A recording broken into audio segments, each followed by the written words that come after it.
이 작가분이 그 두 분이 항상 같이 책을 쓰시는 것 같은데 과학책 중에서 우리나라 작가들 중에서 꽤 어린이 작가로 책을 잘 쓰시는 분들인 것 같아요. 그러니까 그냥 지식만 나열하는 게 아니라 뭔가 그 상황을 굉장히 묘사도 잘하고 또 다양한 얘기를 왔다 갔다 하면서 전체 그림을 볼 수 있는 그런 책들을 많이 쓰시거든요.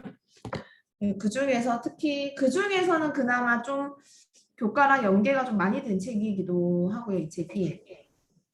네, 고등학교까지도 통합과까지 계속 나오는 이야기들이 거의 기초가 담겨 있다라고 보면 될 것 같아요. 이제 저희 11시가 됐고 오늘 내용이 좀 또 많아질 것 같아서 제가 항상 시간을 오버하거든요. 그래서 이제 아직 좀 안 오신 분들이 계신데 시작을 할게요. 혹시 네, 읽고 어떻게 읽으셨는지 간단하게 몇 분만 얘기를 좀 들어볼게요. 다 읽었다 하시는 분들 네. 먼저 얘기해 주실 분 없으실까요? 내용 질문도 괜찮고요. 아니면 좀 어려웠던 부분이나 좀 재미있었던 부분이나 자유롭게 이야기해 주시면 될 것 같아요. 박지혜님 지금 마이크가 소리가 안 들리시는 것 같은데? 아 여기 되시구나. 네. 혹시 먼저 얘기해 주실 분 안 계신가요? 입니다. 안녕하세요. 소리가 안 들려. 큰일 났다.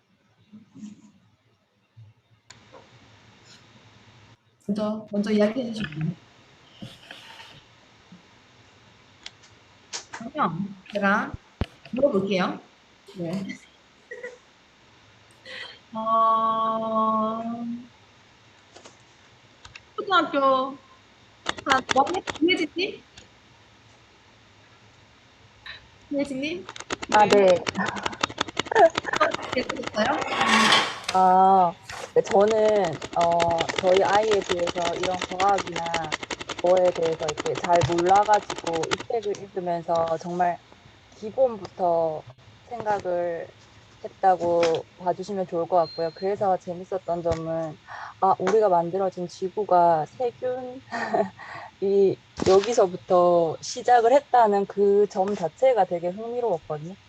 네, 그래서 이제 읽으면서 아이랑 어떤 대화를 나눌까 이런 거를 생각을 했다기보다는 그냥 이제 읽으면서 궁금한 거, 제가 좀 궁금하거나 뭐 이런 게 있으면은 이게 바이러스랑 뭐가 어떻게 다른 거야? 이런 이제 뭐 그런 기초적인 질문부터 네, 아이랑 같이 나누었습니다. 은결이가 가르쳐줬죠?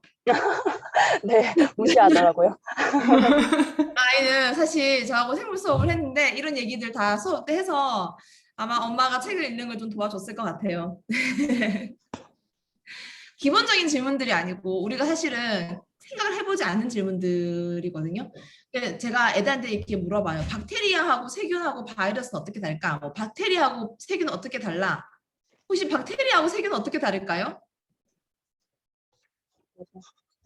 영어 네, 그쵸. 세균을 영어로 하면 박테리아 아닐까요? 네, 세균은 영어로 하면 박테리아인데 그거조차도 우리가 모르고 박테리아라는 말을 쓰고 그리고 바이러스하고 세균은 네, 좀 풀게요.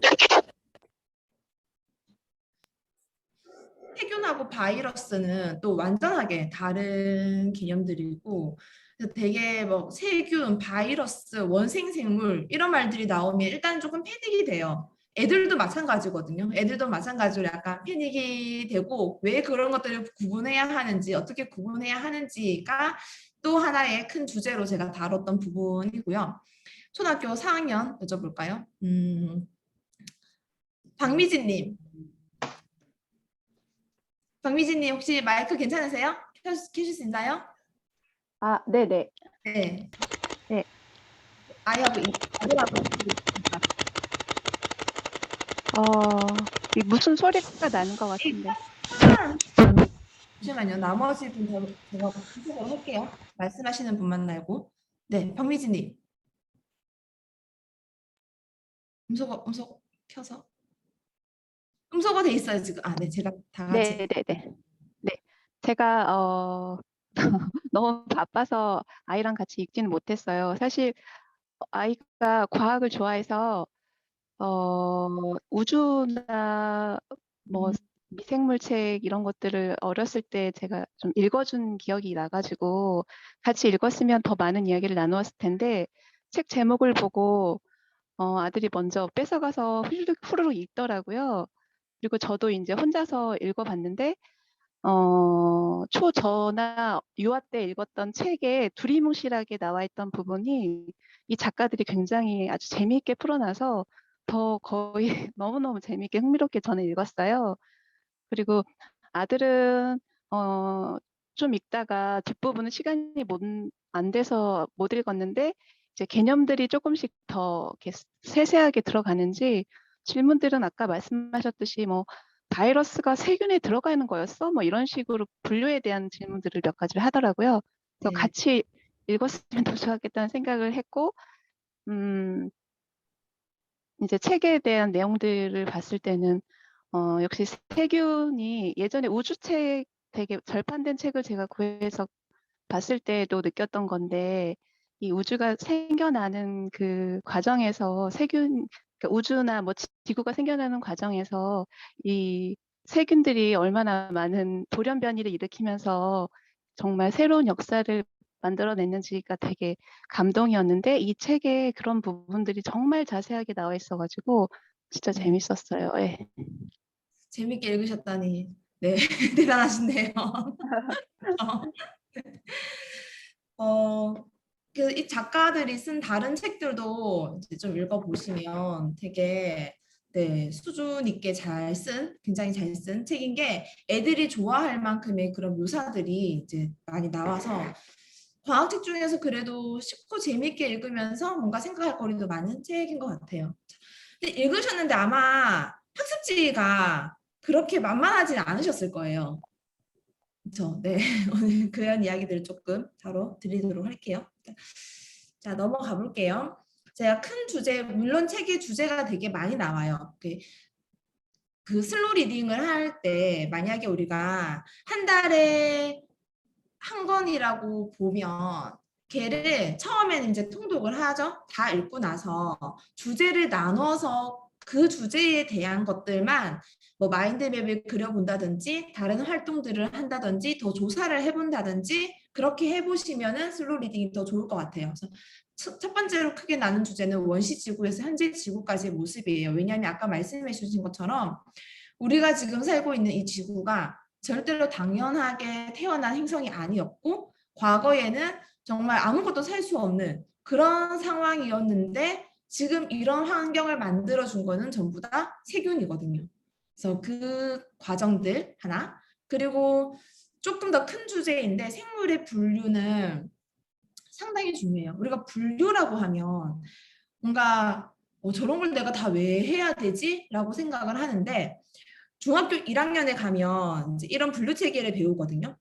종속 과목 강문계 뭐 이런 게 있어요. 이걸 내가 외워야 될 이유도 없고 그리고 여기에 뭐뭐가 속하는지 이 세상의 모든 동물들을 다 분류해 볼 수도 없고 그래서 약간 분류를 조금 사이드로 이렇게 생각을 하는데 이걸 제일 하기 좋은 시기가 초등학교 저학년이거든요. 왜냐하면 비슷한 것끼리를 묶은 거예요. 근데 그냥 비슷한 것끼리 묶은 게 아니라 약간 여기서 지금 유형 관계가 가깝다라는 표현이 나왔는데 진화적인 관점에서 같이 진화한 아이들끼리 묶은 거거든요. 그래서 이런 활동들은 우리가 동물을 그냥 관찰을 할 때 그 특징만 관찰하는 게 아니라 얘하고 얘하고는 어떤 점이 비슷하고 얘하고 얘하고는 어떤 점이 다른지 그런 것들을 충분히 관찰을 하고 분류 체계에 맞게끔 한번 분류를 해보면 굉장히 좋은 활동이 될 수 있을 거예요. 그래서 생물의 분류라는 주제로 크게 나눴고요. 그 외에도 이제 세세하게 세균의 종류들이 나오고요. 굉장히 힘든 환경에서 살고 있는 세균들이 나오고 있어서 그걸 요새는 고세균이라고 해요. 고세균들. 척박한 환경에 살고 있는 세균들 그리고 세균들이 가지고 있는 능력에 대해서 나와요. 혹시 기억하실지 모르겠지만 유전자 좀 나눠줄래? 라는 제목이 있었거든요. 우리는 거기에서 착안을 해서 유전자 가위라는 기술을 만들었어요. 그런 부분은 이제 지금 첨단 과학이랑도 연결을 해서 그 단원을 읽고 나면 이제 유전자 가위에 대한 영상이나 자료들을 찾아서 연계해서 확대해 보셔도 되고요. 그리고 세 명의 과학자가 나와요. 레베누크는 굉장히 낮은 지위였지만 엄청나게 관찰을 했죠. 그 관찰을 바탕으로 자기가 이제 그런 것도 했다라는 입증도 했고 과학자의 반열에 오를 수도 있었고요. 그리고 잘 알고 있는 파스테르나 플레밍 과학자들 나오죠. 그 각자의 과학자들에 대한 얘기들도 해볼 수가 있을 테고 되게 곰팡이에 대해서도 나오고 바이러스 각각의 그 성격에 대해서도 나오고 확대할 수 있는 길들이 되게 많거든요. 그래서 처음에 슬로우 리딩을 하겠다 하면 처음에는 그냥 처음부터 끝까지를 한번 읽으시고 그 다음에 제가 말씀드린 주제 1, 주제 2에 대해서 각각의 활동들을 해보고 그 다음에 이제 세세하게 그러면 세균에 대해서 더 알아보자, 원생 생물에 대해서 더 알아보자 이런 식으로 들어가시면 될 것 같아요. 네, 이 책의 내용을 얘기하기 전에 생물의 커리큘럼이 어떻게 연결되는지 좀 보여드릴게요. 우리는 초등학교 3학년부터 과학이 나오죠.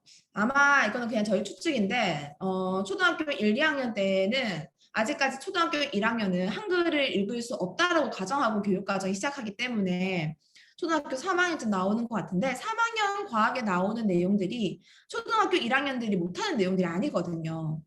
그래서 지금 초등학교 1, 2학년들이면 3학년에 있는 활동들을 조금 더 길게 보고 하신다라고 해서 데리고 오면 될 것 같고요.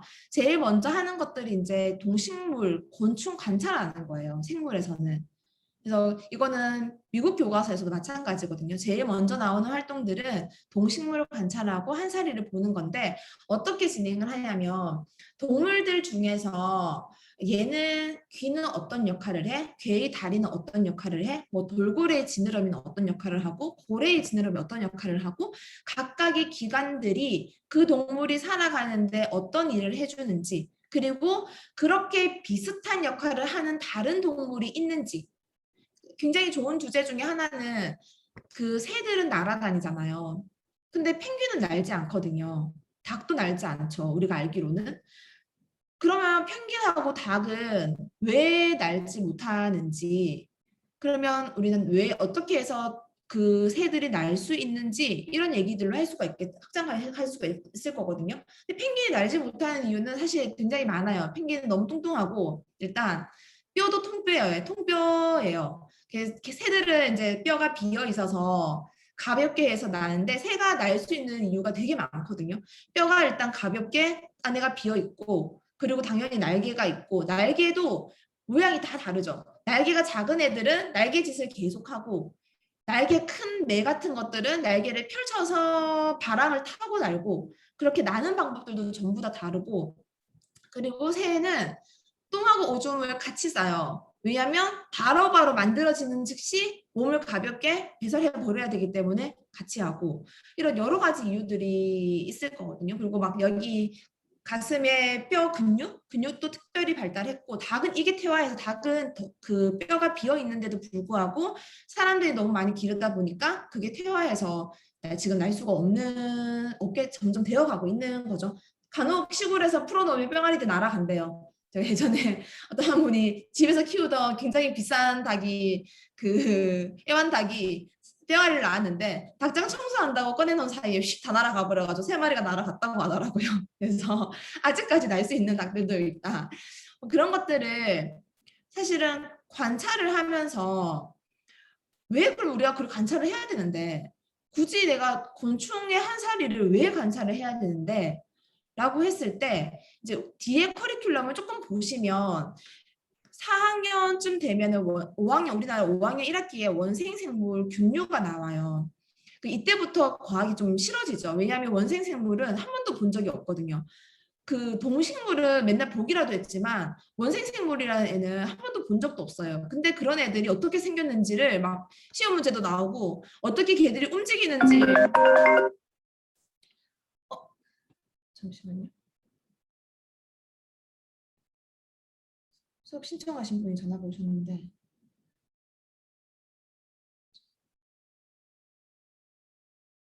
잠시만요. 네.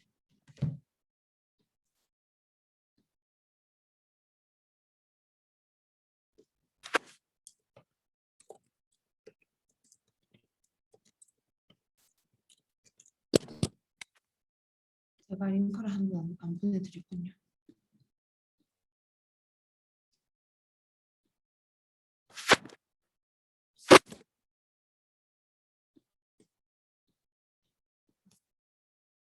네, 네. 그때 되면 되게 원생세모는 중학교에 다시 나오는데 애들이 제일 싫어하는 단원 중에 하나예요. 네. 그리고 이게 이제 중학교에 올라가면 어디로 연결되냐면요. 생물의 다양성이라는 단원으로 연결돼요.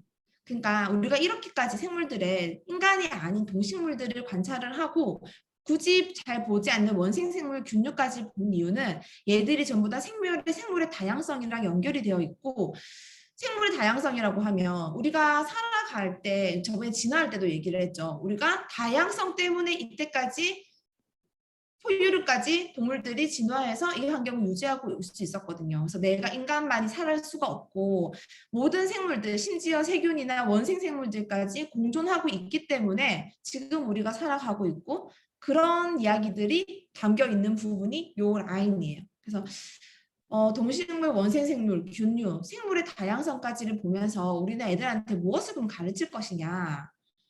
네. 인간은 어떻게 살아야 하는가까지를 얘기하기에 초등학생은 조금 무거운 주제지만 사실 중학생들은 그런 이야기를 나누기 위해서 생물의 다양성이라는 단원이 있는 거거든요. 우리가 지나가는 벌레들이 굉장히 하찮은 존재라고 여길 수 있느냐. 그게 아니라고 말해주는 게 진화예요. 내 뱃속에 있는 세균들도 38억 년 동안 진화를 해서 인간이랑 공존을 하면서 살아야 되겠다라고 해서 내 뱃속에 있는 거고 우리 인간도 인간 나름의 진화를 해서 여기까지 온 거고 그 생물의 다양성이랑 연결되기 위해서 앞에 이제 이런 내용들이 나오는 부분이고요. 사실 곤충의 동물의 한 사리를 보면 개구리 알에서 태어나서 올챙이가 되고 개구리가 되고 이런 이야기가 나오잖아요. 곤충은 알에서 애벌레 되고 번데기 되고 그냥 성충 되고 그러면 되게 공부할 게 없는 것 같아요. 왜냐하면 시험 문제는 그렇게만 나오거든요. 뭐 얘가 변태를 하니 완전 변태니 불완전 변태니 그런 것만 외우면 공부가 끝나요. 과학 공부가.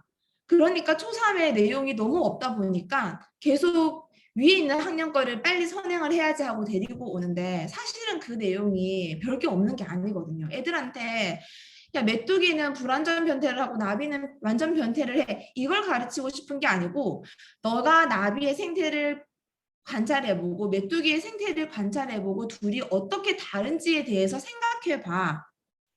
이게 초등학교 3, 4학년 때 하는 한살이를 하는 이유예요. 그래서 그리고 그 과정을 거쳐서 우리는 그냥 완전 변태, 불완전 변태만 배우는 게 아니라 어떻게 관찰을 해야 되고 무엇을 비교해야 되고 그 과정에서 진짜로 나중에 과학을 할 수 있는 사고력이나 이런 것들이 키워지는 과정이거든요. 근데 그 과정은 전혀 없이 완전 변태, 불완전 변태 종류 다 외웠어? 시험 문제 다 맞았네? 그럼 그 다음 거 땡겨서 하자. 라고 해서 계속해서 그런 식으로 학습을 하니까 5, 6학년이 되어서 정작 이 내용들을 할 수 있는 머리가 돼야 되는데 그 머리는 안 되고 그때까지 암기해오면서 나는 과학을 다 했다라고만 생각을 한 거예요. 그래서 이거를 조금 당겨서 초등학교 1학년 때부터 관찰하고 비교하고 분류하는 거. 분류가 되게 늦게 나오는데 되게 중요한 부분이거든요. 예를 들어서 새도 날잖아요. 우리 세상에 날 수 있는 날개가 있는 건 두 종류가 있어요. 새하고 곤충이요. 근데 왜 곤충은 새라고 하지 않을까요? 곤충은 새보다 훨씬 먼저 나왔어요. 새는 공룡 이후에 파충류에서 진화를 했지만 곤충은 물속에 있던 갑각류들한테서 진화를 했거든요. 그러면서 아가미가 날개로 진화를 했어요. 그게 이제 분류학적에서 보면 먼저 분류가 됐고 먼저 진화가 된 부분이거든요. 그래서 우리가 애들 이제 곤충에 대한 책도 많이 보잖아요. 곤충이나 동물을 볼 때도 보통 우리나라는 생태학에만 조금 더 집중되어 있어요. 그러니까 그 동물이 어떻게 살아가는지 이걸 생태학이라고 하고요. 근데 한 가지 더 중요한 게 분류학이거든요. 분류학. 얘들을 우리가 어떻게 분류를 했는지, 왜 그런 기준으로 분류를 했는지, 그러면 이렇게 분류한 애들은 어떻게 서로가 다른지, 그것을 비교하는 과정이 이제 과학을 해나가는 과정이에요. 그래서 그런 거 활동들을 충분히 저학년 때 많이 했으면 좋겠습니다. 그렇게 하고 나면 사실은 계속 나와요. 이 원생생물 초등학교 때 배우잖아요. 중학교 가면 또 나와요. 근데 초등학교 때는 집신벌레니 유글레나니 이런 애들을 좀 더 관찰하는 게 나온다면 사실 중학교에는 그런 단어가 나오지 않아요. 이게 저희 중학교 지금 하이탑이거든요. 원생생물계가 있지만 굉장히 예시로 여기 이제 어떤 것들이 있는지가 나오고 있지만 주로 하는 것들은 얘들의 특징이거든요. 그러면 또 선행을 하는 애들은 이렇게 생각해요. 초등학교 때 유글레나 집신벌레 열심히 외워봤자 중학교 가면 나오지 않던데? 그러니까 우리가 그걸 외울 필요가 있는 게 아니고 걔들을 관찰을 해서 얘들이 어떤 특징을 가지고 있는지를 알아보라고 초등학교 때 나오는 거죠. 그 초등학교 때는 야 유글레나 집신벌레가 어떻게 살아 이게 아니고 그걸 관찰함으로써 아 얘들은 이런 특징을 가지고 있는 그룹이구나 그런 과정들을 하나하나의 그 동물들이나 식물들이나 균들이나 이런 것들을 보면서 찾아가는 거예요. 기납법으로. 우리 과학을 연구하는 방법에 귀납법, 면허법이 있는데 귀납법은 여러 가지 예를 가지고 일반화를 시키는 과정이거든요. 그런 과정을 하는 게 초등학교 때 저학년 때 해라라는 거고요. 이제 중학교에 가면 좀 더 깊게 가기 때문에 그러면 너가 그 관찰에서 얻었던 특징들을 정리해보자. 그러면은 아 얘들은 이런 특징을 가지고 있는 애들을 원생생물이라고 하는구나 라고 연역법으로 이제 접근을 하는 과정인 거죠. 고등학교 가면 사실은 더 단순화돼요. 내용이 더 많아지면서 이런 부분들이 더 단순화되거든요. 그런 것들을 친해지면서 할 수 있는 시기가 초등학교 때밖에 없어요. 그래서 초등학교 과정을 너무 별게 없네라고 보시지 말고 최대한 많이 관찰하고 친해지고 분류하고 특징들을 빼낼 수 있는 그런 경험들을 하게끔 하는 게 제일 탄탄하게 과학적인 사고력 기초, 과학에 필요한 기초들을 쌓아가는 과정입니다.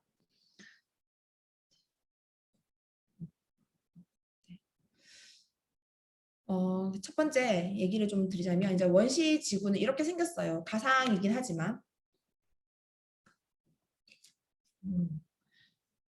지금의 이렇게 아름다운 지구가 만들어지는데 가장 큰 역할을 한 게 세균이죠. 우리 교재에 11페이지에 나오죠. 저는 이 책 처음 봤을 때 이 페이지가 굉장히 인상적이었거든요. 그러니까 저는 이 사실을 어떻게 처음에 접했냐면 이렇게 접했어요. 왜냐하면 과학을 먼저 배웠기 때문에 과학 교과서에서 미행성 제이 충돌이 있고 화산 폭발을 하고 마그마 바다가 있고 그래서 뭐 멘틀과 핵이 분리가 되니 어쩌니 저쩌니 하면서 지각이 만들어지고 바다가 만들어지고 생명이 탄생했다. 이렇게 접근을 하는데 과학책을 읽지 않은 아이들이 이렇게 접근을 할 거예요. 고등학교 1학년 통합과학이고요. 네. 근데 이렇게 접근을 하는 것보다 이제 우리 11페이지에 딱 나와 있는 거는 머릿속으로 상상이 되잖아요. 아, 과거에는 지구가 어떤 모양이었구나. 그러다가 우연찮게 그 세균이 만들어졌는데 그것도 굉장한 우연으로 만들어졌겠구나. 지구가 만들어진 걸 보통 46억 년이라 보는데 지각이 만들어진 건 38억 년이라 보거든요. 그러니까 10억 년 뒤에 지각이 만들어졌어요. 그러고 나서 생물이 출현을 했겠죠. 그러니까 이런 그 두꺼운 하이탑 과정 중에서 애들이 이 부분 다 외워요. 지구가 어떻게 만들어졌는지, 태양계가 어떻게 만들어졌는지, 우주가 어떻게 만들어졌는지, 별의 일생이 어떤지 이런 것을 다 외워야 돼요. 그러니까 고등학교 1학년에 가면 학년이 올라갈수록 과학이 어려워질 수밖에 없거든요. 이거 다 순서대로 막 순서 찾기 이런 문제도 나와요. 그래서 그렇게 접하다가 이 책에서 이렇게 표현을 해놓은 거 보고 아 되게 굉장히 네 감동 깊었어요. 그렇게 우연찮게 세균이 출현을 하는데 이제 그 세균이 어떻게 출현했느냐 그거에 대해서 연구에 말이 많지만 지금은 열수 분출공에서 자연스럽게 발생을 했다라는 가설이 제일 네, 인정받고 있는 가설이고 저번에 제가 링크로 한번 보내드렸던 내용이 이제 그 세균이 어떻게 탄생했느냐라는 내용들입니다. 이렇게 만들어진 세균이 탄생한 세균은 우리가 알다시피 굉장히 번식이 빠르잖아요. 그러니까 처음에 한번 탄생을 하고 나서는 굉장히 빠르게 얘가 번식을 한 거예요. 근데 얘들은 원래 유황이라는 거 유황 들어보셨죠? 우리 그 뭐지? 온천 이런 데 가면 유황 성분이 있다 막 이렇게 얘기를 하죠. 그 황이에요. 걔를 먹고 살았는데 너무너무 많이 번식을 해버리니까 이제 지구에 밥이 떨어졌어요. 그렇게 밥이 떨어진 찰나에 우리 교재 32페이지에 보면 그 시아노박테리아라는 세균이 나옵니다. 시아노박테리아. 우리는 남세균이라고 해요. 최초로 광합성을 하는 세균이 나왔어요. 그러니까 식물만 광합성을 할 수 있는 게 아니고 우리가 보통 식물과 동물을 나눌 때 광합성의 유무로 나누는데 식물만 광합성을 할 수 있는 게 아니고 세균이 사실은 먼저 광합성을 했고요. 그 세균을 잡아먹으면서 자란 애들이 나중에 식물로 진화를 하죠. 그래서 그 세균이 이때 이 시아노박테리아가 들어있는 거예요. 식물 안에. 같이 공존하고 있거든요. 지금 우리가 세포 안에는 옛날에 따로따로 세포였던 세균이었던 애들이 공존하고 있다라고 해요. 그래서 그때 시아노박테리아가 나온 게 지금의 그 식물이 광합성을 할 수 있는 계기가 되었고요. 저는 여기서도 그 제목이 굉장히 인상적이죠. 세균의 똥. 이 세균의 똥은 산소예요. 그러니까 우리에게는 살아갈 때 굉장히 필요한 거지만 당시의 환경으로는 그냥 똥이었어요. 얘들은 다른 세균들이 굉장히 힘들었다고 나오죠.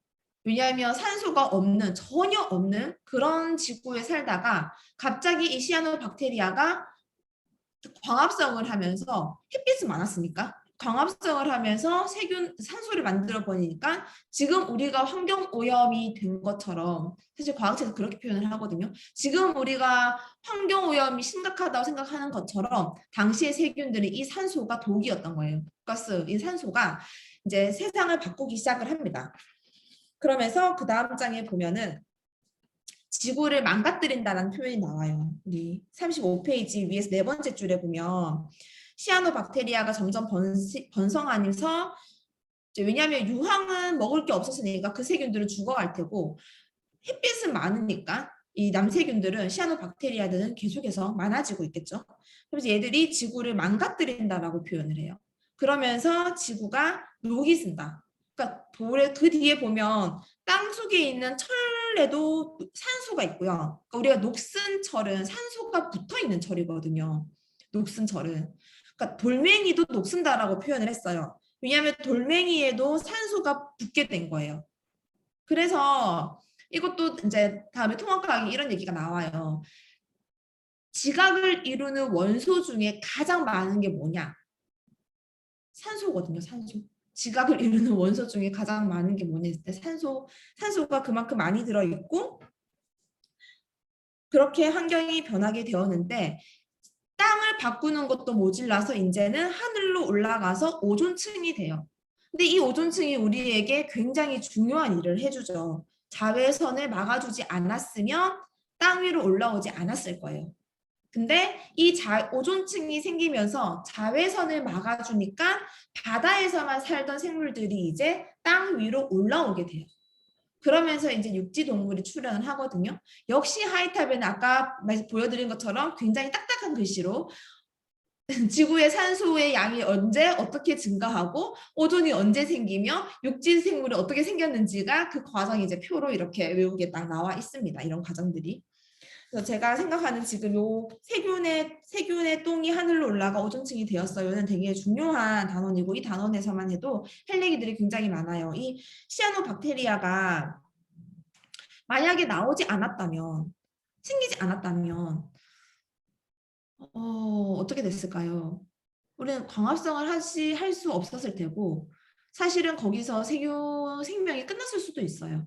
더 이상 먹을 게 없어서 생명이 끝났을 수도 있지만 이제 시아노박테리아가 생기면서 광합성을 하면서 다른 세균들로 이렇게 진화를 할 수 있었고요.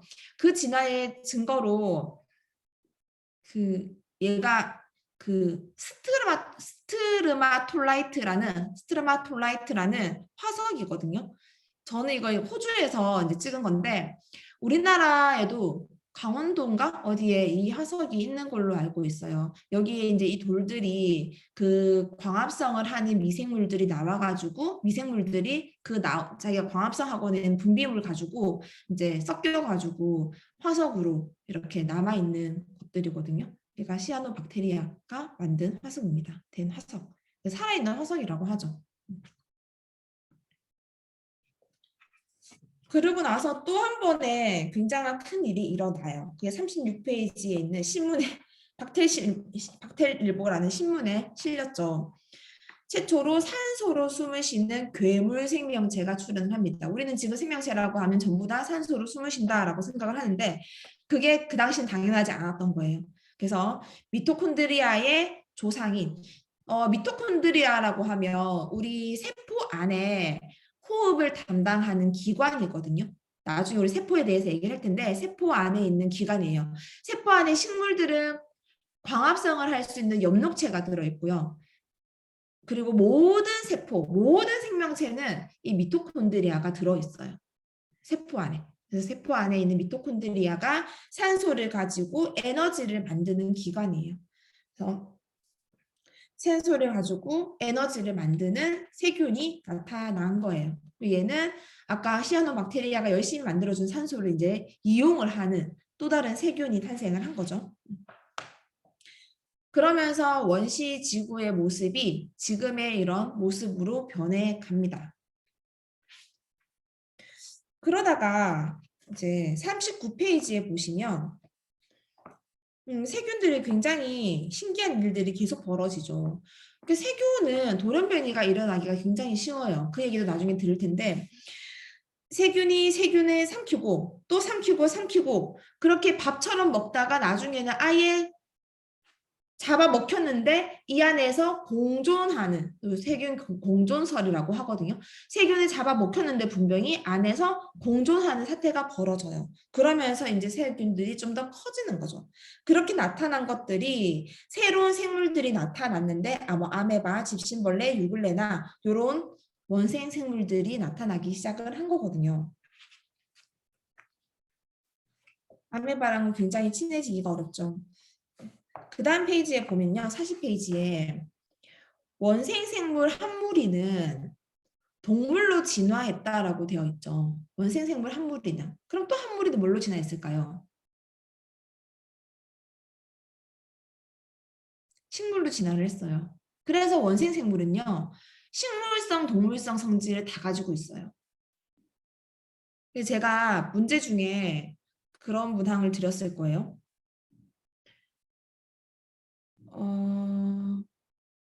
원생생물 중에서 식물과 비슷한 특징을 가지는 거랑 동물과 비슷한 특징을 가지는 걸로 한번 찾아보자라고 했는데 사실은 이거는 이 책에서만 찾기가 좀 어렵더라고요. 자료 조사를 아마 조금 해야지 찾을 수가 있을 거예요. 약간의 힌트는 우리 그 책에 몇 페이지 나오죠? 62페이지의 그림에 보면 유글레나 같은 애는 초록색이죠. 62페이지에 62페이지. 유글레나는 초록색이죠. 얘는 광합성을 할 수 있는 애예요. 초록색인 애들은 다 광합성을 할 수 있어요. 식물도 줄기도 광합성을 할 수 있어요. 초록색인 부분들은. 그래서 얘 같은 경우는 식물의 성질을 가지고 있는 거죠. 편모충 밑에 있는 편모충은 식물의 성질을 가지고 있잖아요. 근데 얘는 꼬리가 있거든요. 이 꼬리로 헤엄을 쳐요. 헤엄을 친다는 거는 운동을 할 수 있다는 거죠. 그래서 얘는 동물성의 성질을 가지고 있어요. 그래서 애들이 원생생물을 굉장히 어려워하는 이유 중에 하나가 여기 특징에 보면은요. 다른 애들은 원핵생물은 단세포라고 딱 나와 있어요. 단세포는 세포가 한 개예요. 그러니까 원핵생물들은 세균이에요. 세균. 세균은 단세포, 세포가 하나예요. 근데 원생생물은 단세포도 있지만 다세포도 있다. 세포벽이 있는 애도 있고 없는 애도 있다. 운동을 하는 애도 있고 광합성을 하는 애도 있다. 그러니까 뭔가 성질이 굉장히 복잡하기 때문에 이러면 애들이 딱 공부하기 싫어지거든요. 그러니까 뭔가 야 이것도 있고 저것도 있어, 이것도 있고 저것도 있어, 이게 특징이야? 약간 그런 느낌이에요. 원생생물이. 왜 그러냐면 아까 얘기했죠. 원생생물 한 무리가 동물로 진화 있고 원생생물 한 무리가 식물로 진화 있고 원생생물 한 무리가 균류로 진화했기 때문에 얘들은 모든 특징들을 가지고 있어요.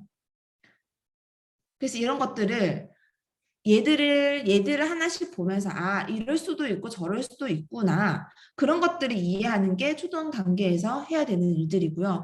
뭐 현미경이 있으면 요새는 얘네들 표본 그 다 볼 수 있게 만들어져 있거든요. 현미경이 있다면 한번 보는 것도 괜찮고 아니면 그냥 그림 같은 거 이미지 같은 거나 다른 원생생물에 관한 이미지가 조금 잘 되어 있는 책들을 같이 보면서 아 얘들은 이런 특징도 있고 이런 특징도 있고 이런 특징은 식물이랑 비슷하고 이런 특징은 동물이랑 비슷하구나. 이런 특징은 균들이랑 비슷하구나. 그런 것들을 다양하게 해보는 게 초등 단계에서 원생생물에 대해서 네, 활동들이에요.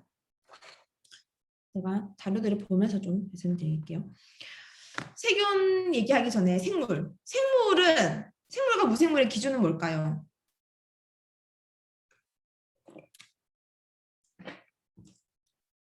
생물에 물론 아마 애들이랑 얘기를 하셨으면 많은 얘기를 했을 거예요. 애들이 뭐 숨을 쉴 수 있고 뭐 밥을 먹을 수 있고 뭐 애들 이런 얘기들 하거든요. 그런 다양한 얘기들을 했을 거예요. 그러면 그런 활동들을 할 수 있는 것은 이게 있기 때문이에요. 그러니까 그런 활동들을 할 수 있는 것은 호흡기관. 호흡을 할 수 있고 또 밥을 먹을 수 있고 뭐 움직일 수 있고 그런 게 생물과 무생물의 차이점이죠. 그걸 할 수 있는 이유가 세포로 되어 있기 때문이고요. 우리가 세포를 정의할 때 뭐라고 하냐면 생물을 이루는 기본 단위라고 해요. 생물은 무조건 세포로 되어 있다라는 거예요. 무조건 세포로 되어 있고 그 살아있는 세포로 되어 있는 것들을 생물이라고 얘기를 합니다. 이 세포 안에 산소를 가지고 에너지를 내는 미토콘드리아가 들어있고요. 그 다음에 유전물질이 들어있고요. 우리가 자손을 번식할 수 있는 유전물질도 들어있고요. 그 안에서 단백질을 만드는 애들도 있고 우리가 음식을 먹고 소화하면 전부 다 세포로 보내요. 그 세포가 공장인 셈이에요. 그런 것들로 우리가 되어 있는 것들을 생물이라고 얘기를 합니다.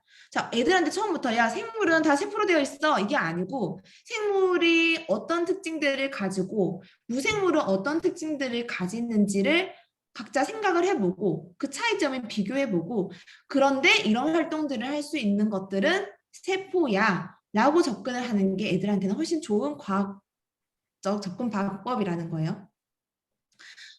그러면 바이러스라고 생각을 해봤을 때 책에서 미생물에 바이러스를 넣었는데 그게 애매하다는 얘기가 나오거든요. 세균 사실 바이러스는 뭘까요? 바이러스는 생물일까요?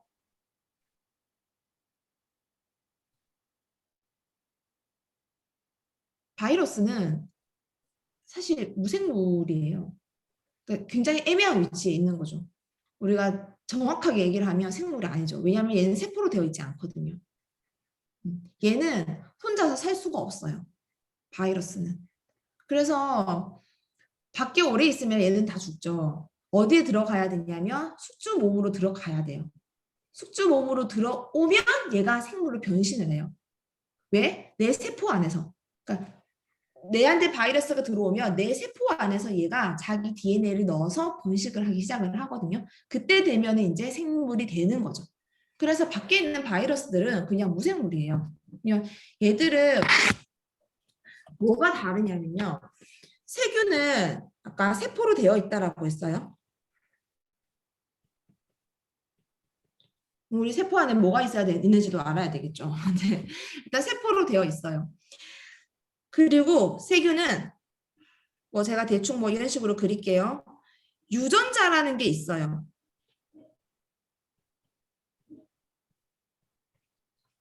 우리 세포 안에는 전부 다 유전자가 있어요. 세균은 세포가 있고요. 그 안에 유전자가 있어요. 바이러스는 어떻게 되어 있냐면요. 그냥 이렇게 유전자만 있어요. 그래서 바이러스 책에 보면 보통 막 이런 파지 뭐 이런 거 모양들이 나오는데 그냥 유전자만 있어요, 얘는. 그러니까 유전자는 지 혼자서 뭐 대사작용을 할 수 없거든요. 호흡을 한다거나 에너지를 만든다거나 그런 작용을 할 수가 없거든요. 그래서 바이러스는 사실 엄밀하게 따지면 무생물이죠. 근데 뭐 이제 이것들 생물을 해야 된다라는 말들은 많지만 일단 엄밀하게 따지면 세포라는 게 없어요. 아까 우리 원핵생물이라는 얘기가 나왔는데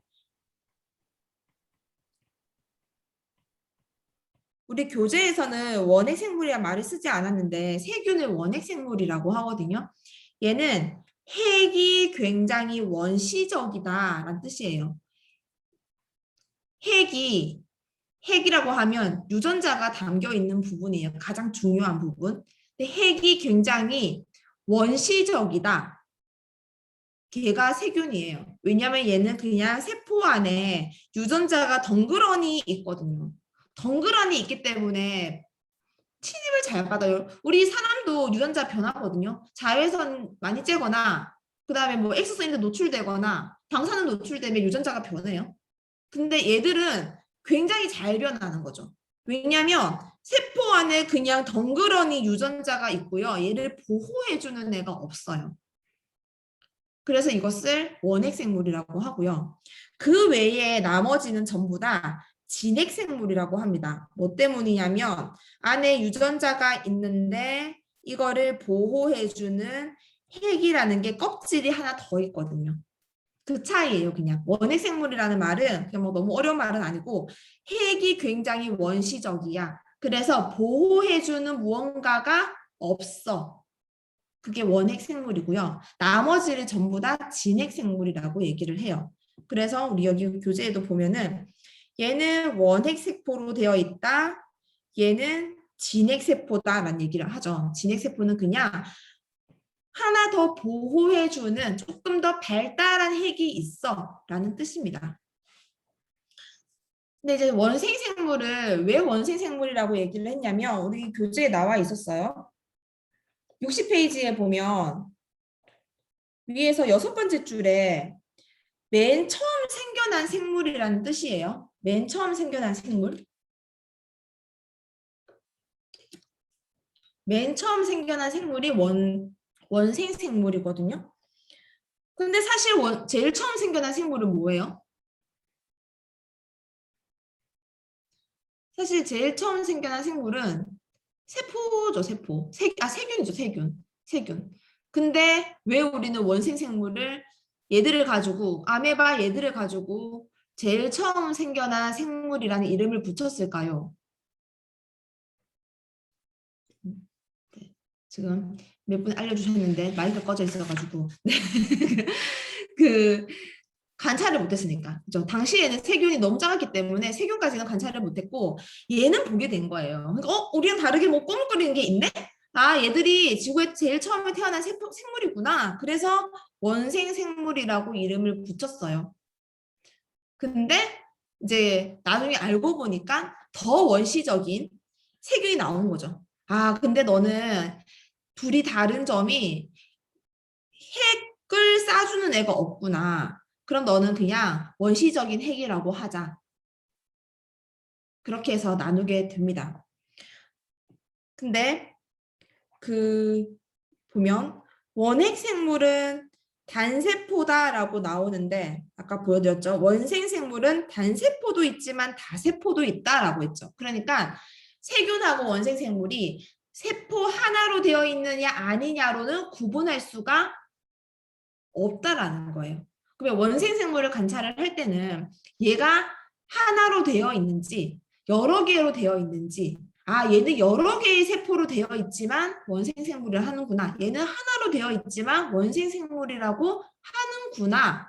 그러면 세포의 개수가 분류의 기준은 아니구나. 그럼 뭐가 분류의 기준일까에 대해서 고민을 해보는 게 필요한 질문들인 거죠. 그리고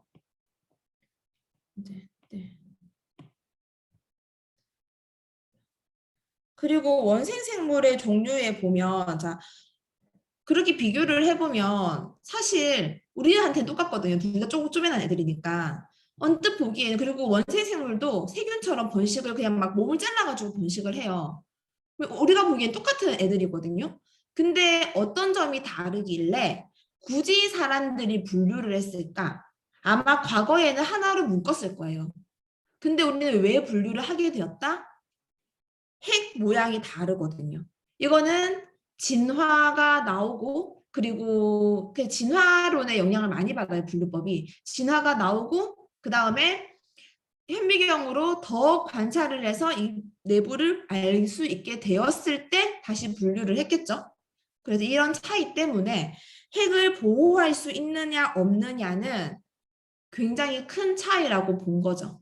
그래서 굳이 두 개를 나누게 되었고요. 그리고 원생생물들을 보면 이제 이런 것들을 가지고 하나씩 관찰을 할 때 뭐 조사를 얘들 뭐 탐구 보고서에 쓰거나 탐구 활동을 하거나 프로젝트 학습을 할 때 참고를 하세요. 어떤 애들은 세포벽이 있니? 어떤 애들은 세포벽이 없니? 세포벽이 있다는 거는 식물에 가깝다라는 거거든요. 어떤 애들은 세포벽이 없니? 그러면 어떤 애들은 운동을 하고 다른 생물을 잡아먹는 건 동물이죠. 근데 광합성을 해서 스스로 양분을 얻는 거는 식물이거든요. 그리고 또 죽은 생물을 분해서 약물을 얻는 것도 분해자에 가깝죠. 균류에 가깝죠. 물론 동물 중에서도 있어요. 그리고 또 어떤 애들은 번식을 그 세균처럼 번식을 하고 또 어떤 애들은 포자 번식, 이거는 긴 미역 다시만 포자 번식이거든요. 식물도 포자 번식을 해요. 이렇게 좀 더 진화된 방법으로 번식을 해요. 그러니까 원생 생물의 특징이 굉장히 다양해요. 그럼 우리는 어떤 기준으로 얘들을 나눌 건데? 라는 고민을 해볼 수 있겠죠. 왜 그러면 세포벽이 있고 광합성을 하는 애들을 식물이라고 넣지 않고 따로 원생생물에 넣었을까? 그냥 이 안에서도 나누면 되지 않을까요? 그 원생생물 이후로는 다 진핵세포예요. 다 핵에 이제 막이 생겼어요. 왜냐하면 진화 단계에 한 번 핵막이 생겼으니까 그게 좋으니까 변하지 않았겠죠? 다 핵막이 있어요. 그러면 그냥 이 안에서 광합성하고 세포벽이 있는 애들은 그냥 식물 무리에다가 넣고, 그쵸? 지금 제일 많이 물어보는 게 제가 항상 이거거든요. 다시마 같은 거 식물같이 생겼잖아. 그럼 얘는 그냥 식물에 넣고, 그 다음에 움직이는 애들, 잡아먹는 애들은 그냥 동물에 넣으면 되는 거 아니야? 그렇게 되지 않을까요? 그래서 그 다음 질문들을 했어요. 식물이랑 어떤 공통점이 있고 어떤 다른 점이 있는지. 사실 우리가 다시마랑 파래를 바다에서 볼 일이 잘 없어가지고 그래서 실제로 다 요리돼서 이게 다 잘라져 있는 것만 보지 그 실제로 어떻게 살고 있는지를 잘 보는 적이 없죠. 식물과 동물의 중요한 특징은 이거예요. 이것도 고등학교 하이탑이에요. 이거는 중학교부터 나와요. 근데 어떤 얘기를 배우냐면 생명체는 세포가 모여서 조직을 만들고 조직이 모여서 기관을 만들고 기관이 모여서 하나의 개체가 된다라는 구성 단계가 있어요. 이거 딱 보면은 제가 옛날에 중학교 때 이런 걸 보면은 대체 내가 이걸 왜 외워야 되는데 뭐 생명체 다 그렇겠지 뭐 너무 당연하죠. 우리 뭐 기관계 있고 소화기관 있고 위 있고 그래 그런 당연한 걸 왜 이렇게 해놨는데라고 하는데 이게 원생생물과 구분되는 굉장히 중요한 특징이에요. 동물은 하나의 세포가 모여가지고 조직이라는 걸 만들어요. 그러니까 얘가 모여서 피부의 방어막이 된다든지 하나의 조직을 만들고요. 얘들이 또 모여가지고 하나의 일을 하는 기관을 만들어요. 근데 위가 일을 하기 위해서는 피부세포도 있어야 되고 위벽은 피부세포예요. 근데 얘는 움직여야 되잖아요. 이렇게 위는 쪼물쪼물하면서 운동을 하거든요. 그러면 근육세포도 있어야 돼요. 그렇죠? 여러 가지의 세포가 모여서 그런 것들을 조직이라고 해요. 근육 조직이라든지 뼈 조직이라든지 신경 조직이라든지 비슷한 역할을 하는 애들을 그럼 걔들이 여러 개가 모여서 소화를 시킨다라는 한 가지 일을 하게 되거든요. 식물도 마찬가지예요. 식물도 비슷한 세포들이 전부 다 모여가지고 하나의 조직을 만들고 걔들이 잎이 될 것인지 줄기가 될 것인지 뿌리가 될 것인지 이렇게 구조라는 게 있어요. 그게 원생생물과 식물의 가장 큰 특징이에요. 그래서 우리가 초등학교 때 그런 것도 배우죠. 식물을 배우면 식물의 구조라는 걸 배워요. 뿌리 있고 잎 있고 줄기 있고 꽃 있고. 왜 그렇게 나눠져 있느냐? 원생생물은 그렇게 나눠져 있지 않아요. 세분화되어서 나눠져 있지 않아요. 동물도 마찬가지고요. 우리가 동물에서는 어떤 기관들이 있고 식물에 어떤 기관들이 있는지를 하는 이유는 이런 것들이 이렇게 구분이 된다라는 거예요. 그러면 다시마하고 식물의 공통점이 뭐며 차이점이 뭐며 그러면 분류의 기준에서 가장 중요했던 것이 뭐며 이런 것들을 한 번쯤 생각을 해보는 거죠. 곰팡이 사실 예전에 아리스토텔레스는 생물을 식물하고 동물 두 가지로만 나누었거든요. 근데 지금은 이제 5개로 나누고 있는데 여기 보면 식물계, 동물계, 균계, 원생생물, 세균으로 5개로 나누는데 지금 사실 조금 더 세분화해서 다시 나눴어요. 네, 고세균이라는 게 발견됐기 때문에 더 자세하게 나눴거든요. 근데 아직까지는 이렇게 일반적으로 사용을 하고 있어요. 그러면서 이제 곰팡이도 새롭게 따로 떼거든요.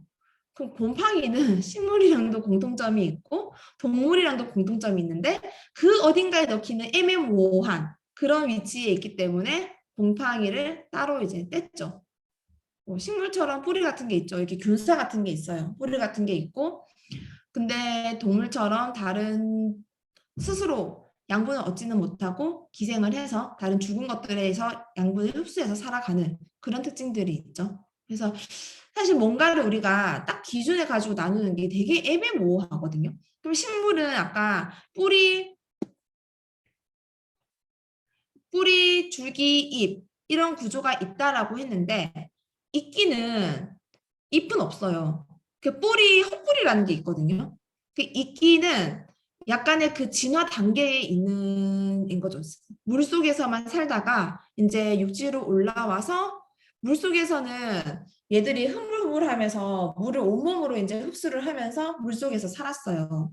그러다가 땅 위로 올라오게 되면서 물을 흡수하기가 너무 힘들어지잖아요. 그래서 키가 작고 바로 축축한 곳에서 물을 온몸으로 흡수하는 성질을 가지고 남아있는 게 이끼예요. 대신에 걔는 뭔가를 지탱할 수 있는 헛뿌리는 있거든요.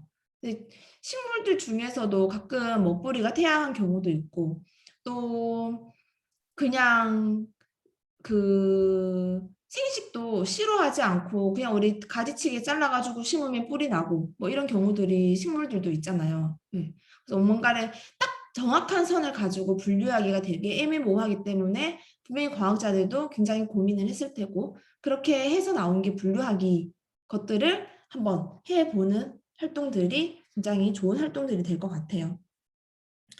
동물이랑 식물이랑 굳이 원생생물을 세균이랑도 분리를 하고 식물과 동물이랑도 분리를 해서 따로 만든 데는 그런 이유들이 있어요. 그러면 왜 얘들은 이렇게 다양한 것들, 다양한 특징들을 다 가지고 있는 것처럼 보이는지가 구분이 되겠죠. 그래서 보면 그렇게 있는 애들은 사실 다른 애들은 뚜렷하거든요. 식물은 염동체가 있어 스스로 양분을 만들고 다들 특징이 굉장히 뚜렷해요. 근데 원생생물은 굉장히 애매모호한 위치에 있다. 그게 우리 교재에서도 진화의 그 그림이 나왔죠. 41페이지에 있는 것처럼 원핵생물에서 원생생물 다양한 원핵생물이 나오고 원생생물이 나오고 그 원생생물이 식물, 동물, 균류로 뻗어 나갔기 때문에 네, 이 원생생물이 중간에 굉장히 애매한 위치에 있는 거고 얘들이 원핵생물과 구분되는 것은 그래도 핵이 조금 더 진화했기 때문에 핵이 보호받지 못하다가 조금 더 진화했기 때문에 그 위치에 따로 떼서 있는 거다라는 걸 보시면 될 것 같아요. 열심히 어렵죠? 우리 애들이 이렇게 어렵게 공부를 하고 있습니다. 제가 우리 책 쓰면서 우리나라 교과서를 다 분석을 했었었고 최근에 미국 교육 과정도 전부 다 이렇게 봤는데 초5가 되면 어려워질 수밖에 없어요. 그 커리큘럼이 미국은 더 심하더라고요. 그 갑자기 어려워지는 정도가 우리보다 훨씬 심해요. 그래서 초5가 되면 과학이 어려워질 수밖에 없는데 그 이유가 왜 이때까지 안 가르쳐주다 갑자기 이걸 내냐가 아니라 그거를 하기 위한 과정을 저학년 때 충분히 쌓아놓고 있기 때문에 이 정도 사고가 되면은 요 내용들을 소화할 수 있는 거예요. 근데 그거를 쌓아놓지 않고 가면 요 내용들이 당연히 너무 힘들어요. 그래서 이런 책, 지금 이 책의 글밥은 초등 고학년 정도인 것 같지만 원생생물 이런 거 초등학교 4학년들도 이거 내용 다 할 수 있거든요. 네, 그래서 이 정도는 읽을 수 있는 내용들이고 연계 도서를 많이 읽으면 좋아요. 그러니까 한 권에서 끝내는 게 아니고요. 저도 개념 수업을 하잖아요. 제일 지금 수업하는 애들도 어머니들 들어와 있는데 제일 효과가 많은 애들은 하나의 개념을 배우고 나서 그 관련된 책을 자기가 더 찾아보는 애들이에요. 그러면 여기서 이렇게 배운 게 바로바로 적용이 되고 또 책에서는 다양한 방법으로 설명을 하고 있기 때문에 이거를 조금 더 크게 큰 틀에서 이해를 할 수가 있거든요. 근데 우리가 보통 학원에서 앉아서 이제 수업을 들으면 딱딱딱 나오는 개념들만 배우고 외우고 문제집 풀고 끝나잖아요. 그럼 우리 다 공부해봤지만 그러고 나서 시험 치면 머리 탈탈 털어서 하나도 기억 안 나잖아요. 그래서 원생생물이 초등학교 5학년 때 나옴에도 불구하고 중학생들한테 이거 다시 가르칠 때 아무도 기억을 못해요. 그래서 막 수행평가하는데 엄청 낑낑거리고 하거든요. 그게 정말 그냥 탈탈 털어버리기 때문이에요. 다 초등학교 때 과정이 있는 것들이 조금 더 이제 함축되어서 중학교 과정에서 나오는 것들이고 초등 과학이 어렵다라고 하지만 그거를 베이스의 기초를 쌓아두는 과정들이 저학년에서의 과정들이에요. 제가 여기까지 책만 소개를 해드리면 이거는 DK에서 나온 박테리아. 네, 내용은 좀 더 어려운 것 같아요. 조금 더 깊이 나와요. 저희 이 책 수준보다 조금 더 깊이 나오는데 지금 여기서 이렇게 연관관계들을 본 것들을 아마 다시 확인을 할 수 있는 거고 다들 아시다시피 DK는 백과사전용으로 쓰는 부분들이기 때문에 처음부터 읽기보다는 중간중간에 이제 그림이 굉장히 뭐 이렇게 화려해요. 균 곰팡이가 어떻게 이렇게 생겼는지 집에서 현미경 보고 관찰을 못 해주니까 곰팡이 네 그래서 네 뭐 토마토에 곰팡이 썩어가는 것들 근데 원생생물 원해생물 이런 것도 다 나오거든요. 네 그래서 같이 읽어보시면 좋을 것 같고요.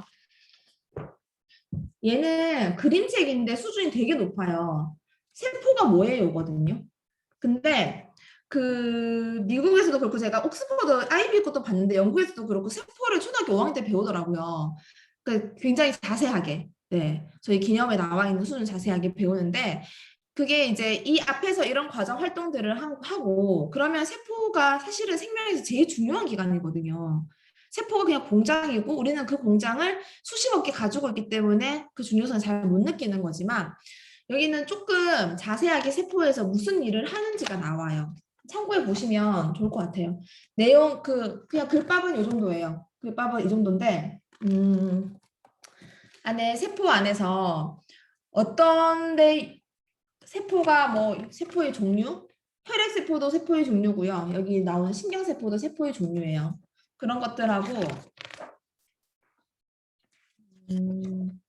안에 핵에 유전자가 유전물질이 있는 거 그리고 세포에서 밖이랑 물질 교환을 하는 거 그다음에 뭐 리보솜 뭐 이런 조금 어려운 단어들이 나오거든요. 근데 그 내용들이 다 교과에 나와 있는 내용들이고 네, 그림으로 좀 설명이 되어 있기 때문에 세포에 대해서 이야기하기에 좋은 책인 것 같아요. 혹시 또 질문 있으실까요? 제가 일단 큰 틀에서 이야기는 다 드렸고요. 네.